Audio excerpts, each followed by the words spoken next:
All right, everybody. Hello. I'm just going to check on the good old phone and make sure I'm actually live. But hi, everyone. I completely forgot to let people know I would be live today, but I am live most Fridays at noon Eastern. So hopefully, y'all know and we can have some good discussions. Let me check and make sure I'm live. There we go. Okay. So, as you can tell from the title of this live, I am so excited to announce that I am giving my very first keynote speech. And I'm so excited and so nervous. And I'm so unbelievably honored and flattered and I'm so thrilled to be doing this, and I think it's gonna be a wonderful opportunity, and I think I'm going to have a really good time and meet some really cool people. I am so nervous, but let me tell you more about it. Okay, so there is this really cool initiative over at UC Davis, so the University of California, Davis. So it's like Northern California, kind of near Sacramento. Um, there is this really great, I think it's called the Mental Health Initiative. And every year, I think every year, maybe twice a year, anyway, they do a mental health conference. And this year it's called Bloom as You Are. And I'm so excited for that. It's going to be great. And my talk is very appropriately titled and themed. It's actually going to be called Daisy in a Rose Garden, radically accepting your neurodivergent self. And it's all going to be about radical acceptance. It's going to be about oppression. It's going to be about what neurodivergent even means. And it's going to be about feeling like a daisy in a rose garden where you have different water needs, you have different soil needs, and all the roses around you are like, just need what we need. And it's like, but I'm a daisy. And they're like, oh, but wouldn't you rather be a rose? And it's like, but I'm not, though. It doesn't matter what I would rather be.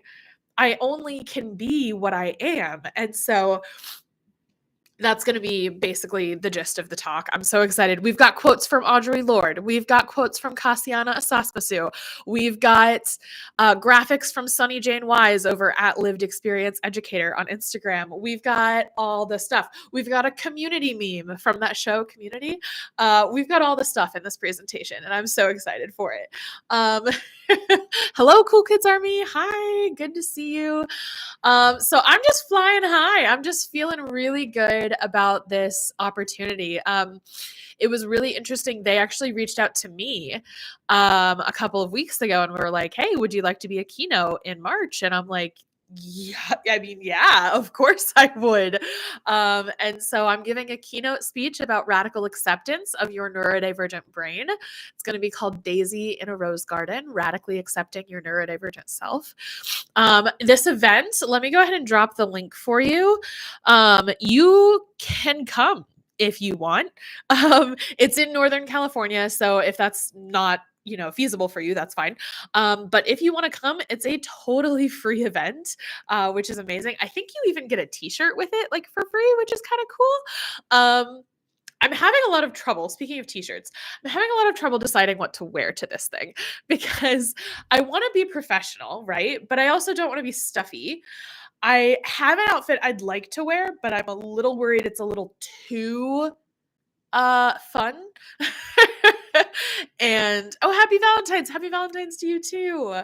But I'd have to buy the outfit, like I don't have it yet, and all the stuff I do have like isn't quite what I want to wear. And so I have an outfit I could wear is the thing, but I have an outfit I want to wear. Do you guys want to see it? Should I show you? Let me pull up my cart and I can show you the things I'm considering getting. So this is just the chaos live stream. I deeply apologize for the randomness of this, but I'm just so excited, and anyway, what I wear, I feel like doesn't matter that much, but also it doesn't not matter, if that makes sense. Like it's important to look, I want to look like my talk, and my talk's all about acceptance and anti-oppression, and it's about loving yourself. So I want to wear an outfit I feel really good in. And I don't really wanna wear something I wear all the time at home, but I also it's like it's tricky. So anyway, these are the things I'm thinking of getting, just like a plain little, like, boat neck, uh, shirt. I'm thinking about this, like, oversized blazer, this, like, long blazer. I think that could be a nice, like, professional touch, but part of me is like, do I just need the shirt and then, of course, the rainbow skirt? I love it. I think this is the maxi. Okay, there we go. I wanted the knee length, but it says maxi here. Anyway, okay. But the rainbow skirt with the white shirt, and then I'm thinking maybe the blazer. So chime in the chat. Let me know. Yes, blazer, no blazer. Thoughts. That's the vibe that we're thinking about for my outfit. I know it's from Amazon, but honestly, I looked a couple other places and I just didn't see what I wanted for a reasonable price, unfortunately. And part of me is like, maybe I should reach out to them and see if they'll cover me buying an outfit. They might, honestly, but I think I already got my budget approved, so I don't think I can change it now. But that's something to consider for next time that I get a speaking gig, because here's the cool thing. Oh, you can't see it? Oh no, I thought I shared it. Shoot. I'm sorry, Cool Kids Army. Thank you for letting me know. Okay, if there are others of you watching, I'm going to share my screen and then you guys tell me if you can see it. Let's just share the entire screen. Oh, we don't want the infinite loop. All right, I'll check on my phone. Can you see my Amazon cart now? And yes, I know it's from Amazon and I haven't bought it yet. I might go somewhere else. I want like rainbow. I want to look like a rainbow kind of threw up. Like that is the vibe I'm genuinely going for. And a lot of other places don't seem to like have that. So, okay. Let's see. Now we can. Perfect. Thank you, Cool Kids Army. So I want this like beautiful rainbow skirt, and then I'm thinking this like boat neck white t-shirt basically. And then I'm considering this like oversized long blazer for like a touch of professionalism amidst, because I'm probably going to wear Converse with this. So let me know what you think. Yes blazer, no blazer, thoughts. I'm sharing now because that's it. That's really all there is. But that's the question right now is, do I get that? Do I try to go somewhere else? Like I could probably actually go to a store and like um go to a store and pick out like an outfit, but I want to look so colorful. And I thought about incorporating daisies into my outfit, but first of all, that feels a little too literal, although I am autistic, so it's whatever. But also I didn't want to like rip off Ellie Middleton's vibe. Like I feel like that's her vibe and that's great. I like don't want to replicate that. I want to be my own vibe, and my own vibe is that bright rainbow tulle skirt. Like I don't know, the more I talk about it, I think that's probably what I'm going to get. So let me know in the chat if you have a preference about the blazer. I'm thinking maybe yes on the blazer, but that's like $127 for an outfit that I'm going to wear like once. Well, okay, here's the thing. If I get this outfit, then my job is to work hard to land at least 5 more speaking gigs this year that I can wear it to. I think that's my goal. I'm working on it. If you guys know of any in-person speaking gigs where they need someone to talk about neurodivergence or mental health, please let me know. Please shout my name out in those rooms. It would be greatly appreciated. Yes on the blazer. Consignment shopping. That's true. I have a hard time with vintage shops and stuff like that because I am plus size. And a lot of vintage shops do not carry much plus size. So here's a top 2. I don't know what that means. Say more, Lady Phoenix. Sorry. What state are you in? I'm in Ohio, but the talk is in California, so I get to like fly. It'll be my first time ever flying on my own. I've always flown with family or friends, so this is like my first flight all by myself, and I'm like definitely a little bit nervous. Oh, Hakan is here. Hi. So I'm very nervous. I have ADHD and I'm autistic. Airports are not my friend. Not even because of the sensory experience, it's honestly because of the cognitive overwhelm. Like I'm always terrified I'm going to the wrong gate or that I misunderstood the instructions. I don't even know how to ask what I need to know. It's a confusing place for me. So I'm a little intimidated by traveling alone, but I'm also really excited. It feels like a very big kid thing to do. And I often think of myself as being like 16, and I'm like, I can't be 16. I'm flying alone. Although I'm sure there are 16-year-olds who have flown alone, but I certainly didn't. So there's a big part of me that's like, I'm a real adult. You know? Oh boy. Let's see. Sorry, I went to Amazon now too. I got excited. Oh, yeah. Own it and enjoy it. I love flying alone. Good to know. Okay. No to understand. That's a great username, by the way. Airports aren't your friend. I enjoyed it. The people watching is good. I'm afraid I'm going to get distracted and miss my flight, or I'm going to try to get on when I shouldn't, or what if my bags are wrong? Like it stresses me out. I don't fly very often. Yeah, Tim says I fly fairly often, and I really don't. I fly once a year, maybe. And even then, that's a big maybe. I think I can probably count on two hands the number of flights I've ever taken, right? Like, I don't fly a lot, which is funny because I'm in Ohio. Like, to get anywhere, you kind of have to fly, but we drive a lot. My husband really hates flying. I really love road trips. We're a match made in heaven. So like for our honeymoon, we drove all the way to Florida and like we went to Disney World and it was great. Let's see. Airports are very confusing. Thank you, Cool Kids Army, for that validation. Oh no, airports aren't my friend either. Too much sensory overload. More so these days. Was better when I was younger. I bet before like everything in 2001 happened, I bet things were a lot calmer.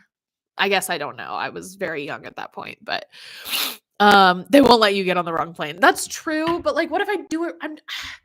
You're right. I shouldn't stress myself out about things that aren't going to happen. I think I'm stressed I'm going to do it the wrong way and I'm going to look like a 30-year-old idiot. You know, what's that Taylor Tomlinson bit? She talks about realizing that she's bisexual and she's like, I don't know if I don't want to go down on a woman or if I just don't want to be bad at something in my 30s. Which I don't relate to the sexuality part, but that's what I don't want to be bad at something as an adult, which is so goofy. We're all like always learning and it's fine. But anyway, oh boy, afraid to miss the flight, get confused. Yeah. You are my clone. Terrifying. Airports overwhelm. I mean, yeah.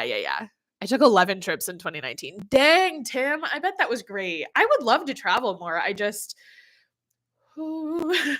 anxious. I went to Australia with my mom in 1994 and traveled back on my own. Definitely remember worrying sick I'd miss the flights. Yeah, that's the other thing. I have a layover. I've never done a layover before.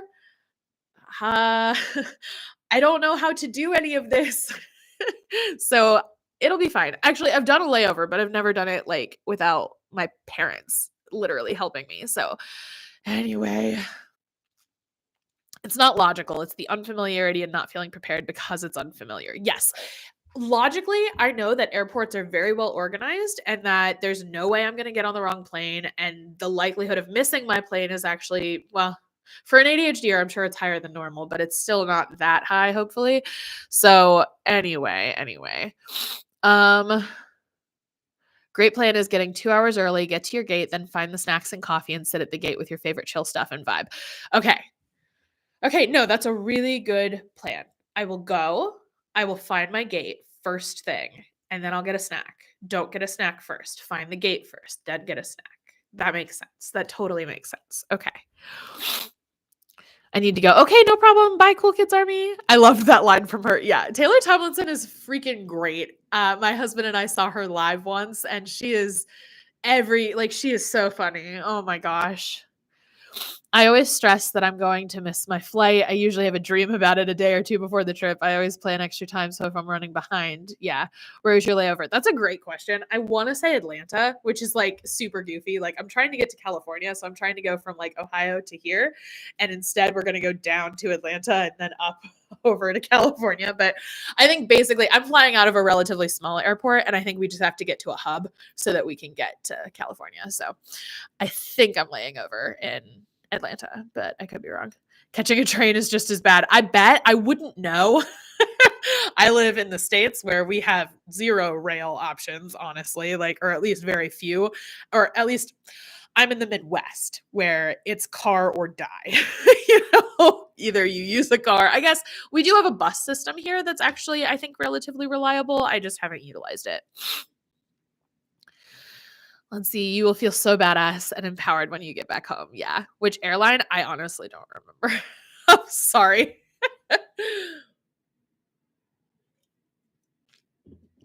I could look it up, but I'm not going to look it up right this second. A car would be so preferable. Yeah. There's so much freedom with cars, but I really hate that the US is so hyper dependent on them. Like it's just so hard to do anything or go anywhere without a car. And like, especially during the pandemic, so many people without cars felt so trapped, right? And so I think we are a little too dependent on them personally, but that's speaking from a place of like the privilege of having 2 cars. And so like,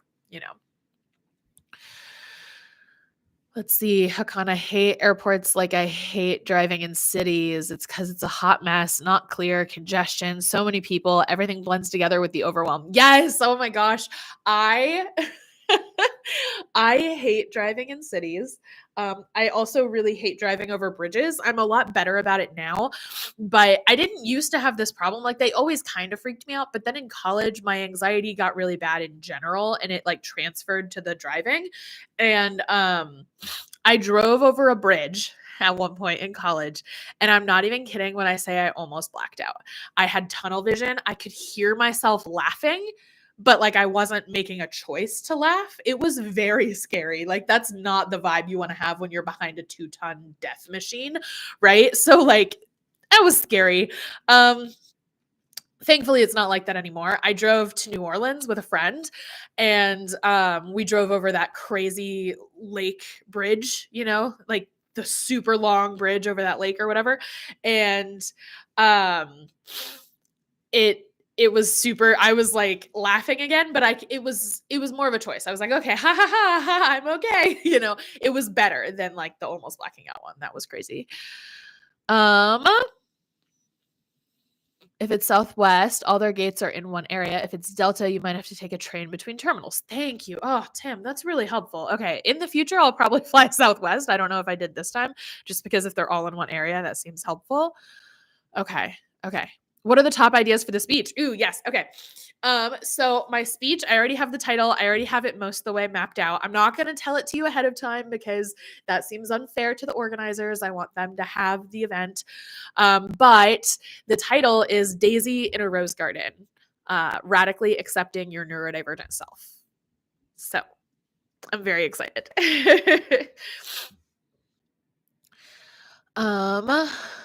Oh, I live in Ohio too. Oh, cool, Tim. I usually fly out of Columbus, but it's a 2-hour drive. Yeah, I am flying out of Dayton. So it's a much smaller airport than Columbus. I wonder if I had chosen Columbus, if I might have been able to get a direct flight. But anyway. Avoid old cities like Boston. Yeah, I went to Philly once. What did we go to Philly for? Did we go to Philly to audition for American Idol? I sound like such a chaos machine. Like, yeah, I auditioned for American Idol. It was amazing. I can kind of sing, but not like to get on that show. I'm not bad enough to get on to laugh at, but I'm not good enough to get on to like, wow, that was impressive. I'm very okay. But my friend is an excellent singer. And so she said she was going to audition and she wanted a friend. And I was like, I'll audition. I don't care. I don't think anything's going to come of it, but I'm happy to audition. So I practiced, like, you still don't want to look like a fool, right? You want to at least sing well. I sung very quietly. It was a very crowded room. You kind of have to project. And I've always been bad at that. I guess I'm good at projecting when I talk. Like clearly I'm projecting right now, but like when I sing, I get nervous. So anyway, avoid old city. Yeah. OMG, that's like an internal meltdown. I don't think it was a meltdown. I think it was a panic attack. I think I was panicking like super hard. I've been over that bridge. It's a big bridge. Never been to the USA. My brother has. Said it was a fantastic country. It's garbage right now, but it is beautiful in a lot of ways. In a lot of other ways, it's very ugly. sociopolitically, we are a dumpster fire full of fascism, so that sucks. Um, they are threatening to take away IEPs and 504s, which are basically accommodations for neurodivergent and disabled kids in school. So that sucks. I'm not going to get into all of the really shitty things happening right now, but it's I would not describe us as fantastic personally, but also I live here, so there's, a difference, but that's Atlanta. Yeah. Okay. Love the topic. Hey, Robbie, I think. Hi. I got a keynote speaking opportunity and I'm so excited. I'm going to be speaking at UC Davis, so University of California, Davis. So that's in Northern California on March 1st. That's a Saturday. I am the opening keynote. So I think I'm going up at 9 a.m. So that'll be really exciting. I'm glad. I told them I could do either one, but I'm glad I'm doing the opening because if I was doing the closing, I would just stress all day long. Whereas now I can just give my speech and be done. So yay. I think it worked out. Booyah, awesome title. Thank you. Thank you. Thank you. I love the daisy and the rose garden. I was going to audition in Memphis, but after Katrina hit, they canceled it because they were using the venue for people from New Orleans. Yeah. Oh, yeah. Agreed. Terrifying. Yeah. He went 30 years ago. Everywhere was better then. That's true. Fascism is not just on the rise here. It is on the rise everywhere. And it's very disturbing and terrifying. So, thank you, Robbie. Yeah.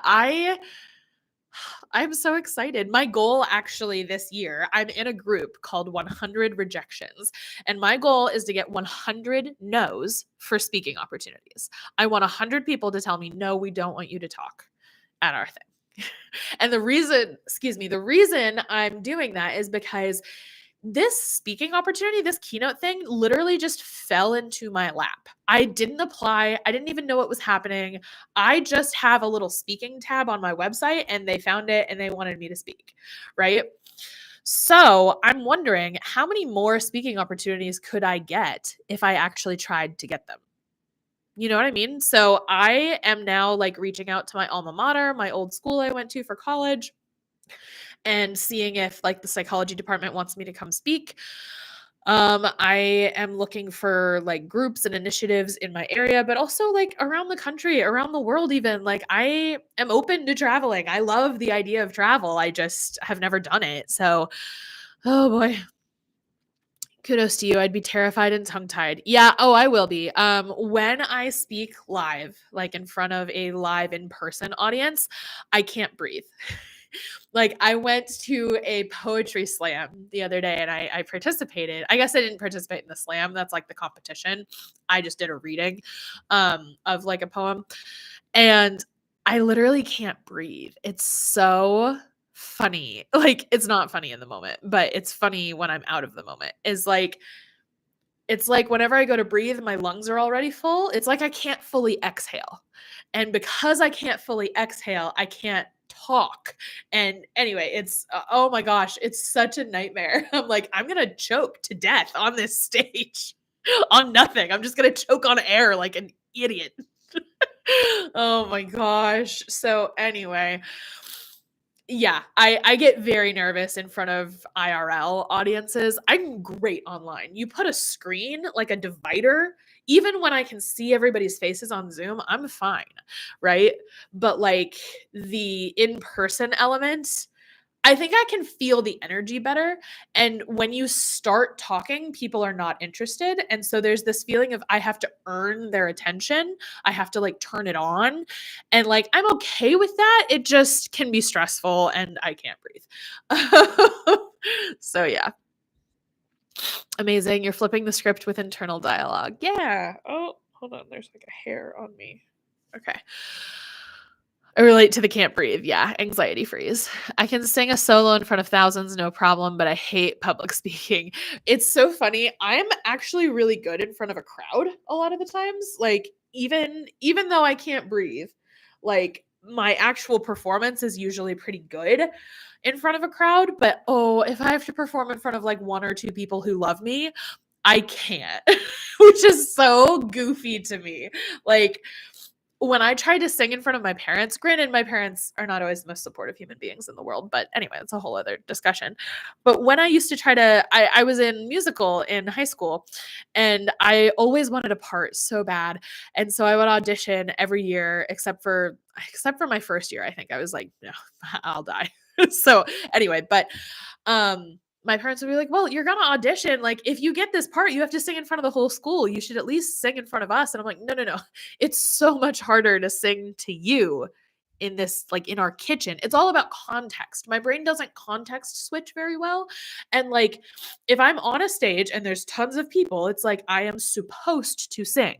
Like, that feels like the right context. Whereas if I'm in my kitchen, that's not a place that I'm supposed to perform, right? And anyway, so yeah, yeah, yeah. Ugh. When you said, I wonder how many speaking opportunities I can get flipping the typical self-talk. Yes. Yes, yes, yes. Yeah. I that's the way I'm trying to talk to myself more, is like, I wonder what I could do. I wonder what I could do if I tried, you know? Um and there's like hairs everywhere. I'm so sorry. This is very distracting. I showered, so my hair is now like falling out in little bits. Yeah, context matters too, for sure. For sure. No, I did a lot of poetry readings in grad school because I went to grad school for poetry. And so I like slowly got better at that, and that became more fun and all this stuff. So I'm sure that this will be the same way, right? The first one will be terrifying and horrible and well, not horrible. I'm going to practice a lot, so my hope is that it's still very good. Oh boy. Anyway, I'm like very nervous. Just I have my speech pulled up, and like it's 5 pages of bullet notes. I don't even have like the full speech written out yet, but I do have a really great like presentation that people can have on their phones, and it'll also be on the big screen. So that'll be good. That's how my counselor is helping with PDA, saying, I wonder how much I can do. Yeah, making it like a challenge can be really helpful. It can be really great because when it's not a challenge that I'm issuing myself, then it feels like I'm being threatened by somebody else. And like that doesn't feel good. So, and I don't really identify with the PDA profile completely. I just have like some elements of demand avoidance sometimes in my life. So, whereas I feel like PDA is much more of like a constant, like in most contexts. And I don't want to, that's not me personally. So I have to, or I can't. Yeah. I get to is a big one that I like try to do. It has to feel authentic. I can't be like, I get to take out the garbage. And it's like, okay, but like I kind of just have to take out the garbage. And like, yes, I'm lucky to have garbage service and, whatever, but like I don't really care. Right? I'm not gonna fake it or force it, or I should. Ooh, shoulds are the worst. I grew up on so many shoulds that it's just not helpful. It's just not helpful. So, ugh.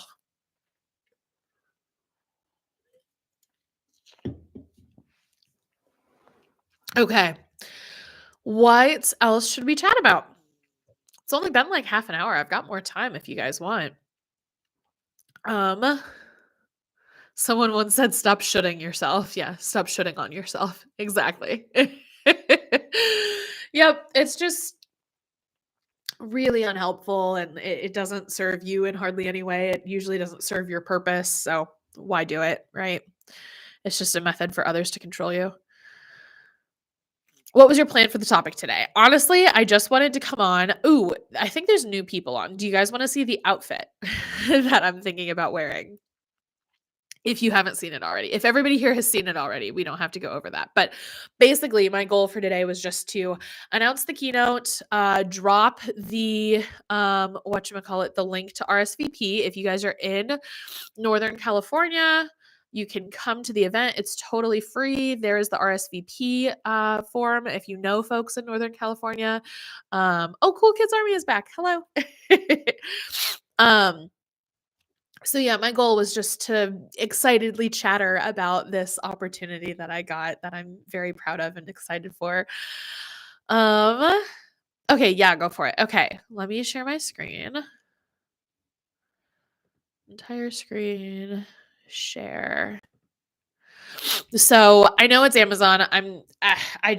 Anyway, it's a whole thing. I hate it. But I'm thinking of getting this like boat neck, just like white shirt, right?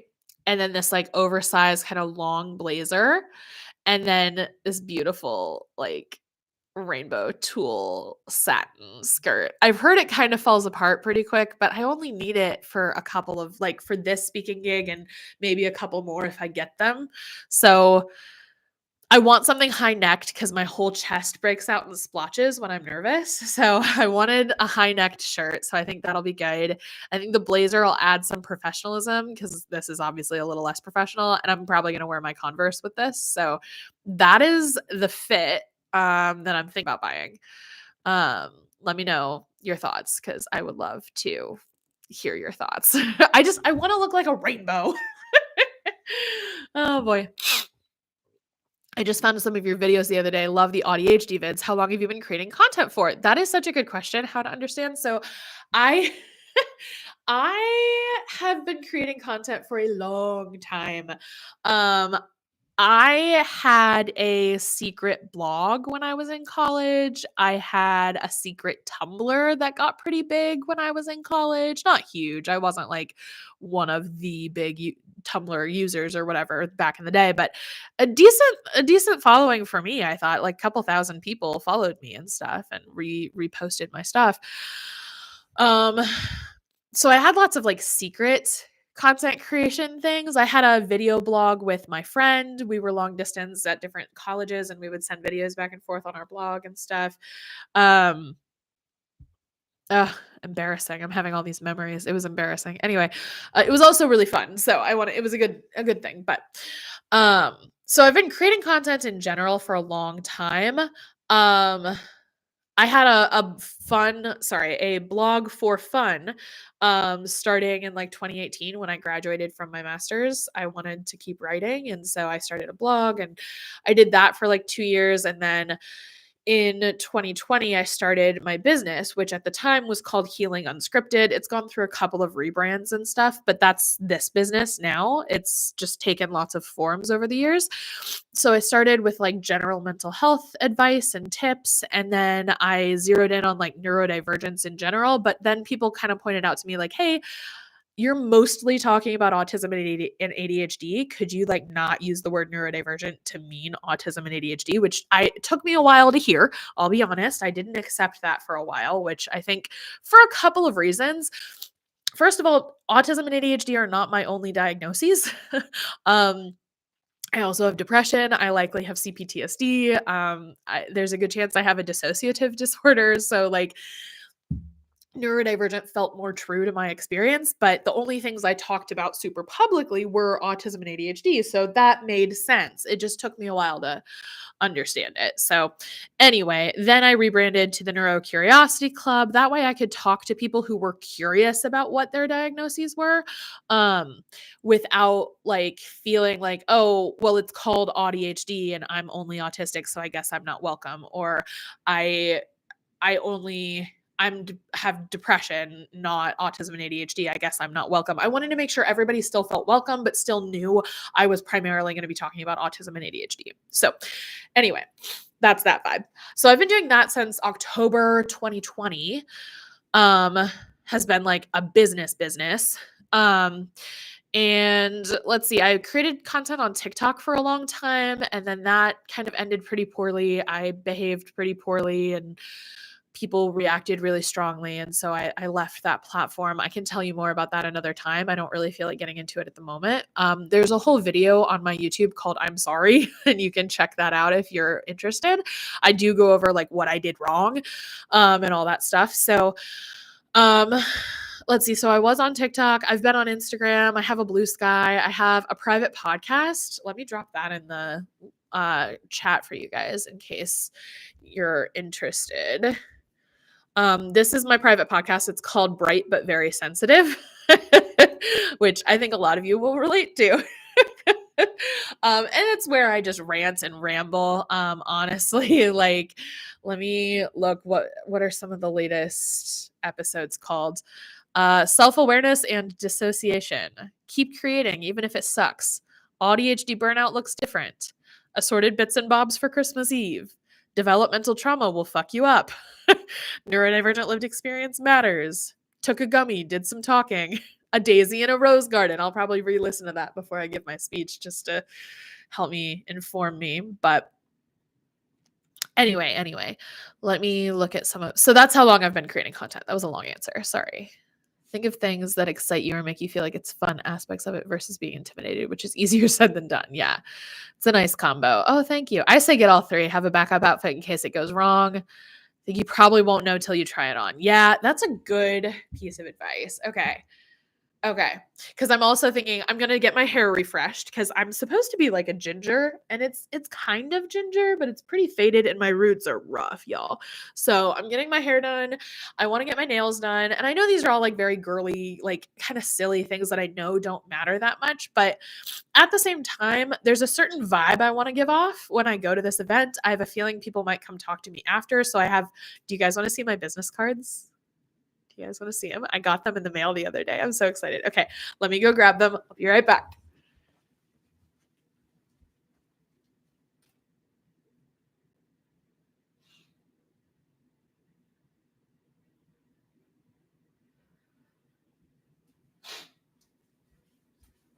Okay. I'm so excited.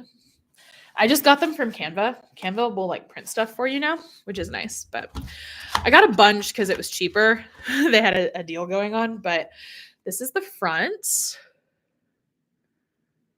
ADHD life coach, content creator, and speaker. And then this is the back. It has a QR code to get on the waitlist for my book. It has my website and it has my email, which I'm hoping are all spelled correctly because heaven knows I don't know. But they're so pretty. Y'all, it's like bright yellow, by the way. I don't know if you can really tell, but it's not pastel. This is like a bright yellow and like a neon pink, and then neon pink with like white. So anyway, those are my business cards I'm going to bring to this event. So there's just like a specific vibe I want to give. So yeah. Had such a good day yesterday. Oh, I'm so glad. Cool Kids Army. I had PE. Oh, love PE. Gym was great. Played a game during French. Oh, I'm so glad. Congrats on having such a good day. Hi, Isabella. Hi, Raina. They seem to almost always go together, and I think the neurodivergent experience can bring those other things because it's traumatic dealing with some of the. Exactly, yeah. Hi there, recently found your channel, auDHD in the UK. Hi, Ben. Hello. Welcome. I am just chatting about a keynote that I got. So anyway, yay, keynote speech. Thanks, Starshade. Love that answer. They totally matter. It affects how you feel. See, okay, thank you. I feel silly because my family doesn't have a ton of money right now. Like me and my husband we're doing our darndest, but daycare is expensive as fuck. So like it's just tricky, and I feel silly spending money on stuff like nails, but like I love getting my nails done. And so anyway.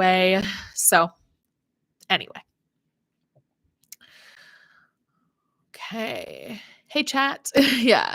How do you deal with all this stuff and not get depression, anxiety, ADHD, even if you don't already have it and they run in the same families as well? No, not silly. This is part of your prepping. Yes. It'll be good to pamper yourself beforehand, make you feel good. Yeah. Oh, thank you guys. Image is absolutely part of this. It shows you take it seriously and are professional. Right, because professional doesn't necessarily mean like a blazer, trousers, and like those chunky heels or whatever. It doesn't have to be that. Professional means I have an image, I have a job, I'm here to do that job. And like I think having the rainbow nails with the rainbow skirt, the Converse, the business cards, like it shows that I am here to do a job, right? And I know what that job is. So thank you. I think you're totally right.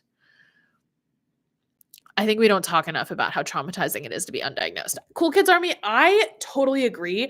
I also think it's important to talk about how traumatizing it is to be unsupported, because a lot of people who were diagnosed in the 70s, 80s, 90s did not, like, being diagnosed did not help them. Like it should have, but it didn't. it didn't help them. And in many ways, it was traumatizing in its own way. So that's something I'm learning from a lot of early diagnosed people, because I'm a late diagnosed person. So I'm like, it would be great if I had gotten diagnosed early, but it wouldn't have been. Not in the 90s. Nobody knew what that shit was, and nobody thought it could be a thing in girls. And like, I knew someone who was diagnosed with ADHD, and there was a lot of stigma around it. It was hard. So anyway, just a thought. Yeah, gotta go. Oh, bye, no to understand. Thank you for being here. Okay. If I can ask, of course, how do you come to terms with a recent autism diagnosis when you never even considered that's what you were struggling with your whole life? Feeling huge imposter syndrome towards it.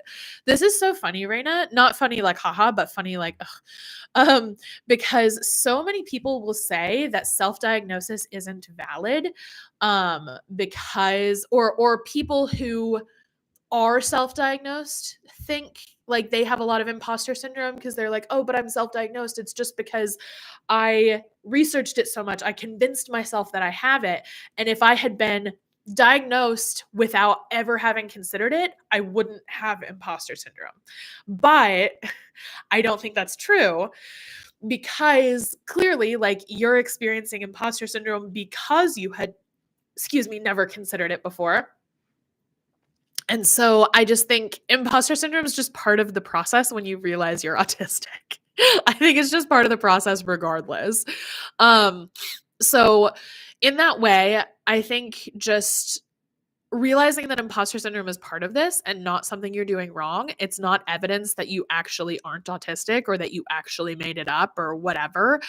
It's just, oh, I didn't know this is what was going on, but this actually makes a lot of sense in XYZ ways, and, that kind of stuff. So when I first got my autism diagnosis, like, I had been self-diagnosed for about a year and a half on and off, because I had like unself-diagnosed myself for a while, because I was like, I'm not autistic. And everybody was like, girl, you are.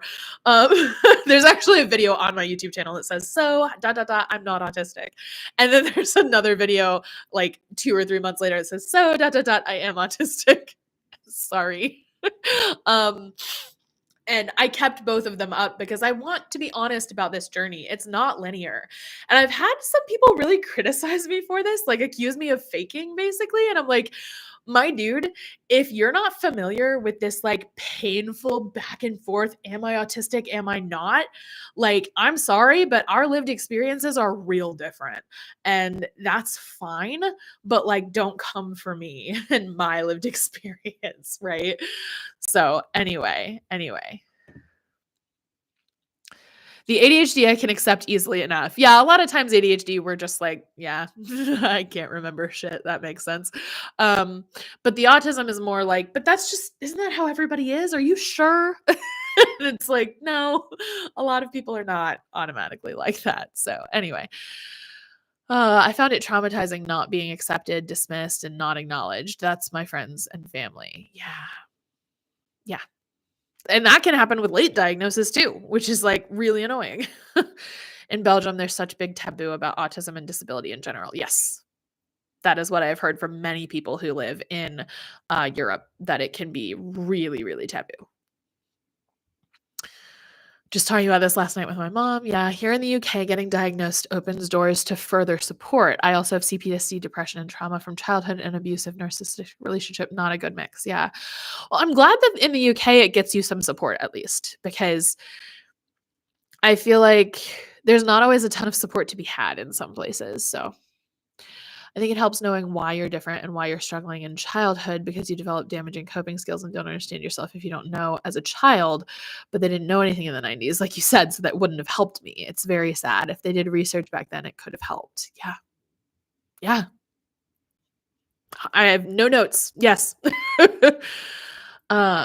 Sorry to hear that. It must be hard for you. It's pretty dire here in the UK. Not much support. Well, where I live. That's a big problem too, is like these rural areas are so underserved, right? A huge chunk of my family lives in a rural area of Ohio, and there's just not a lot of anything. There's just not a lot of support. And so people grow up thinking it's weak to need support simply because they don't have access to it. And it's very frustrating. Also, would someone like us ever consider something without researching it to the nines and spending months hyper-focusing and debating the possibilities, reflecting over time, sorting it all out? This is where I am now. Yeah. So I think Lady Phoenix, we want to be like careful because like Raina was saying, they never considered they might be autistic and then they got diagnosed and it's like, but shouldn't I have realized this? Shouldn't I, if I really was autistic, wouldn't I have noticed or wouldn't I have obsessively researched it or something? So we just want to be careful that like there's room for all kinds of experiences here in our community.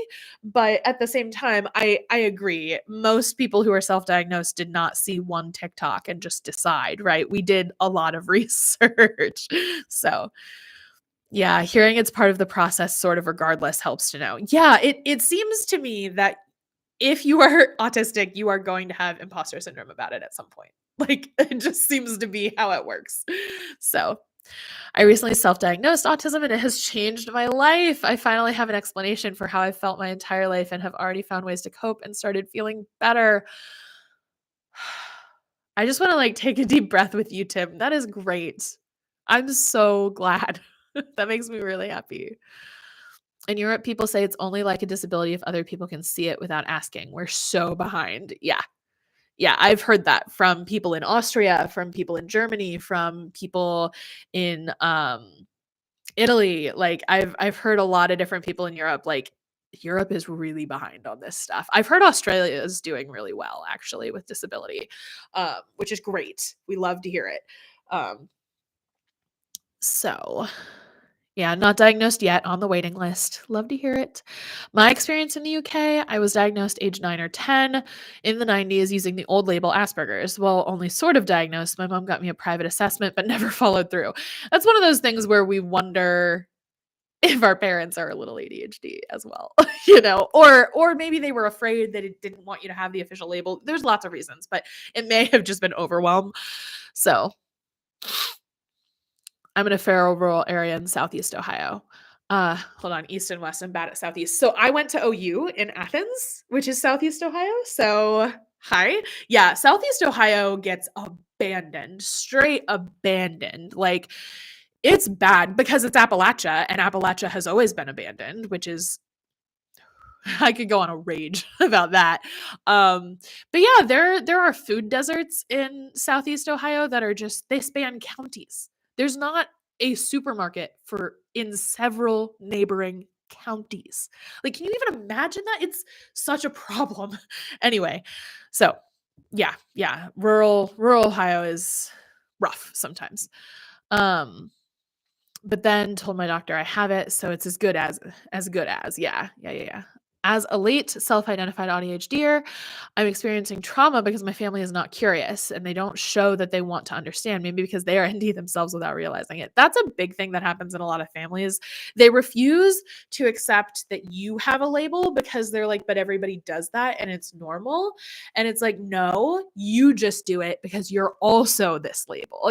And so it can be really hard. I know people have said some fucked up things to me about diagnosis and it's hard and painful and doesn't feel good. So yeah. Yeah. I'm not going to go into details cuz I don't need to do that right now. I don't need to make myself upset. But yeah. I'm 61 and a late one. Wish I got the support when I was a kid. Yeah. In my opinion, ADHD and autism assessments should include an assessment for each other. They should. Because the likelihood that you have both is pretty high. Not always, definitely not always. Solely autistic people definitely exist, and solely ADHD people definitely exist. But a lot of times we're both. um, let's see. I think Sweden is behind too because I'm trying to get an official diagnosis now, and it's been rough. Yeah, I haven't heard as much about the Scandinavian countries. I don't know if they're as behind or not, but yeah, 100%. My mom doesn't want me to have the label, but I rock it now. Heck yeah. Because look, if it helps you, it helps you. What is that Katiosaurus song that they made? It's not silly if it makes your life easier. It's not silly if it makes your life easier, right? Like, anyway, yeah. Assessments are not available to many. Yeah. As someone who struggles with what I think is dyspraxia, it's so hard not being able to do things I love to the degree that I want to. Yeah. 100%. Grocery store desert. Yeah. Yeah, sorry, a food desert is not like a literal desert where you can't grow food. A food desert is an area where food is not easily accessible to the people who live there. Oh, you're in Marietta. Love Marietta. Great town. Went there a lot in college. They have internalized ableism and think I can just keep doing what I did before, though I explain I can't. It's so annoying. Yeah. Ableism plus ignorance plus lack of support equals gaslighting. It is. It's totally gaslighting. Realized I was at 42 after watching a character examination on Norm from the Fallout TV show made by an ADHDer. They kept saying, as an autistic person, Norm's behavior here is very autistic. Yes, it is. Norm is an autistic icon. I love him. We stan Norm in this household. Norm is kick-ass. Oh boy. Agree. Yeah. I spent the next 5 months researching it for 10 hours a day before getting an assessment. Yeah. Very autistic behavior. I'm not going to lie to you. So that makes sense.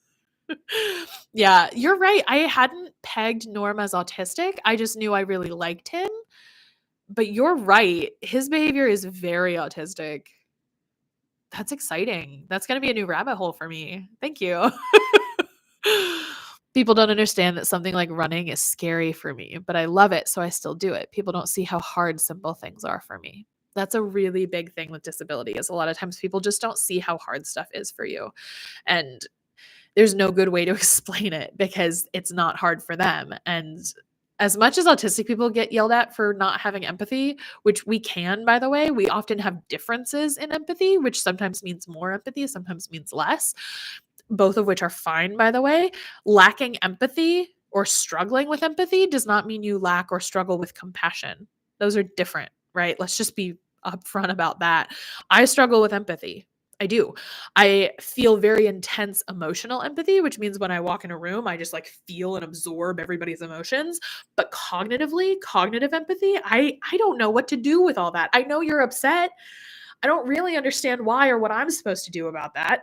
But anyway, so empathetic differences are very common, but I got off on a rant. I don't even remember now.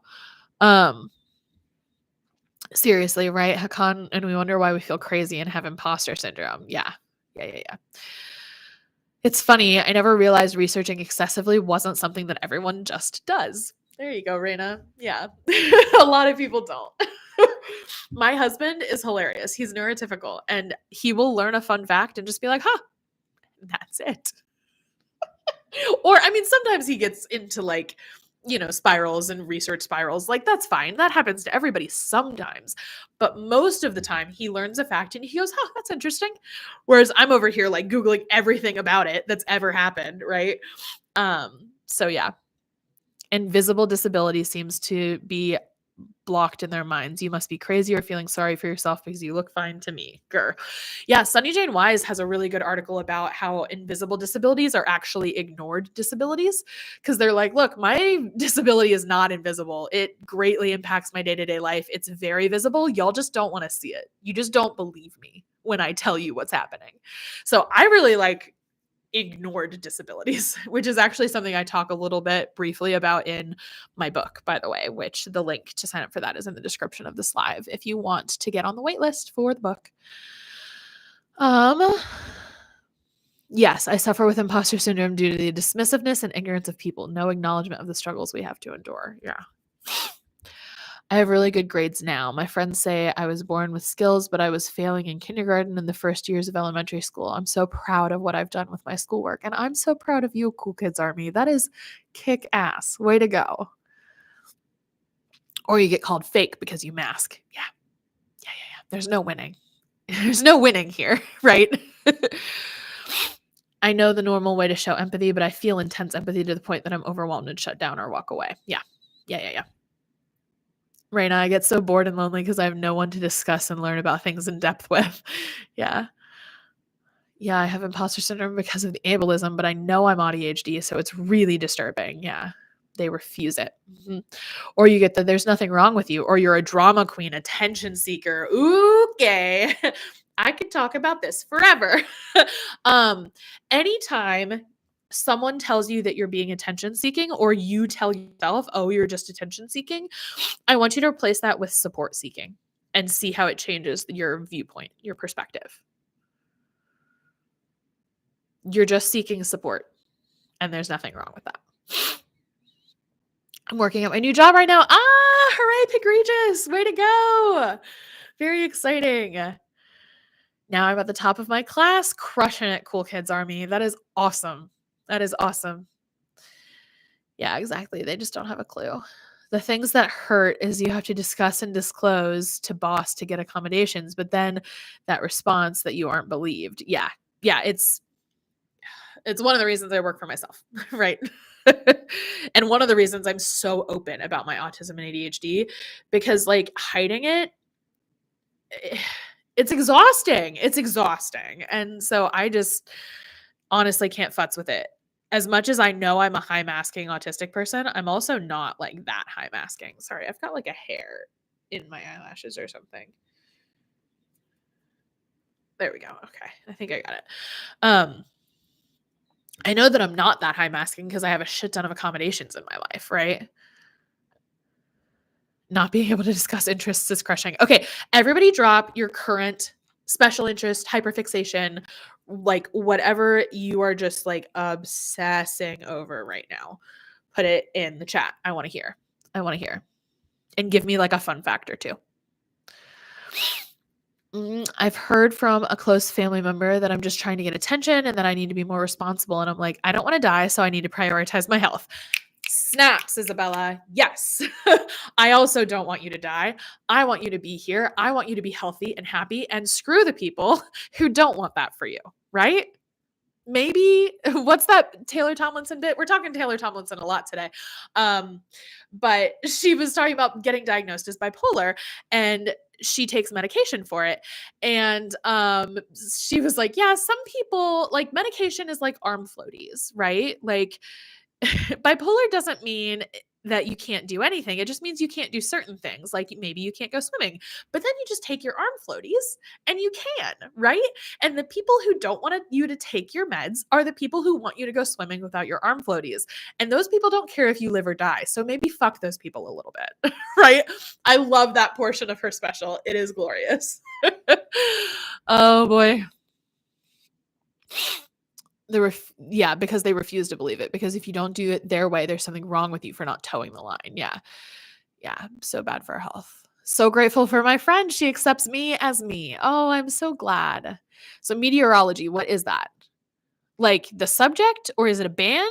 Like what is that? Tell me more. Do you think people with autism and ADHD in combinations should form their own society? No, I think we make society better. And therefore, we need to be accepted and embraced as part of this society. I think splintering is almost never the answer, personally. I don't know if that was mostly a joke question. I don't know. But there are a lot of people who are like, autism is the next stage in evolution. And personally, I think that's Aspie supremacy. Like, I disagree with that. And we can dig into that some other time. I have another call I have to go to. Let me get through these questions real quick. I'm self-taught. I can predict the weather really good. That's awesome, Cool Kids Army. Heck yeah. I can't go through another 4-month burnout. I used my time off and I just can't. Oh, I'm so sorry, Lady Phoenix. Yeah. Compassion is a kind of decision you make. I read once and it makes a lot of sense. Exactly. Compassion is how you act based on what you want to do for people. Totally different than being able to feel their feelings. Who cares if you can feel their feelings as long as you give them what they need, right? Like, anyway. My friend Genevieve told me about you. I'm going to sub. Yay! Go sub to Isabella. We love it. We love it. We love it. Okay. Crystals. I have a massive collection. I just love staring at them and organizing them. I've got 3 on my desk. So I have Aqua Aura Quartz. Ooh, there we go. For psychic protection. We have green citrine for wealth and abundance. And then we have Aura Rose Quartz, which is for self-love. So I have these 3 sitting here on my desk most of the time. Sometimes I switch them out, but excuse me. Yes, who said that? Sorry, I spaced. Taylor Tomlinson has that whole bit, Lady Phoenix, about your meds being your floaties and like screw the people who don't want you to have floaties. Oh, meteorology is the weather. Okay. It's just spelled a little differently here. So I wasn't sure based on how it was spelled if it was like a band or something. I just wasn't sure. Random stuff on a 3-month cycle. Yeah, Pigregious. I get that.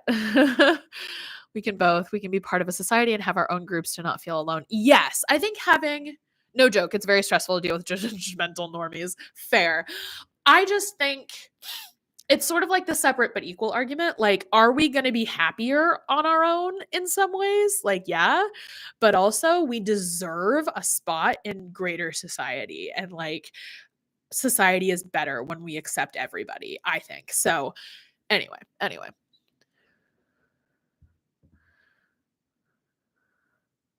OMG, Hakan and Isabella, put up your for me to sub. Yeah, everybody put up your if you create content on here and everything so that people can sub to you.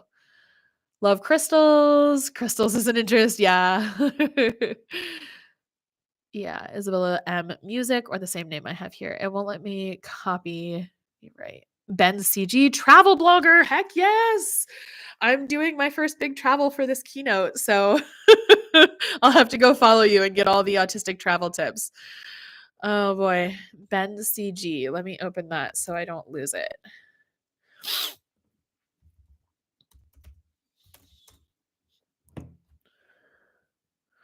It brought up like a bunch of bench stuff because it thought I misspelled bench. That's funny. Hold on. At Ben CG. There we go. There we go. Okay. Oh my goodness. This is amazing. Dude, Ben, your channel is great. Okay. All right. Hold on.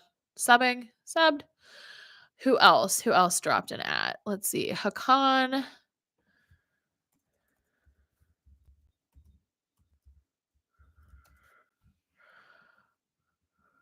Let's see if I can find Hakan on here. I don't know that I see you.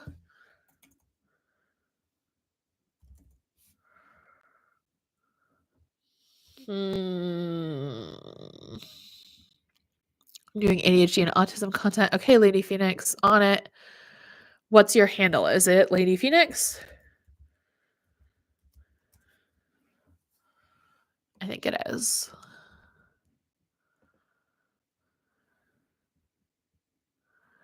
Okay, wait. I see Lady Phoenix 23.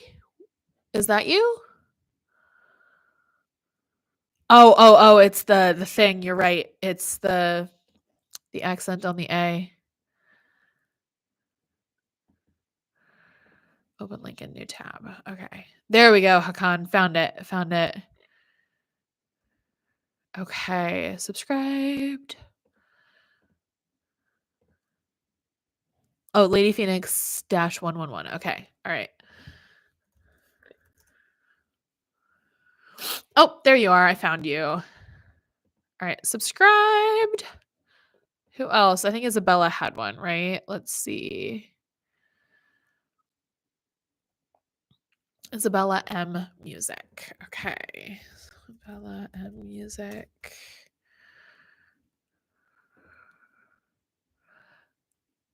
Oh, heck yes. I love this. Subscribed. This is so fun. Okay. All right. This will be a thing we do at all our lives now is like we all subscribe to each other's channels. I think this is great. Okay. I have another call that I'm running a little bit late for. So I have got to go. But this was lovely. Thank you all so much for your well wishes for the whatchamacallit for the keynote. Oh, there was something else I wanted to send your way. Oops.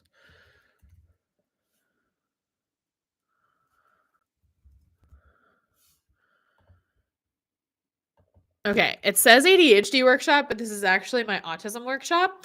I'm offering an autism workshop. There we go. It's $9 and it comes with a free ticket to the auDHD workshop.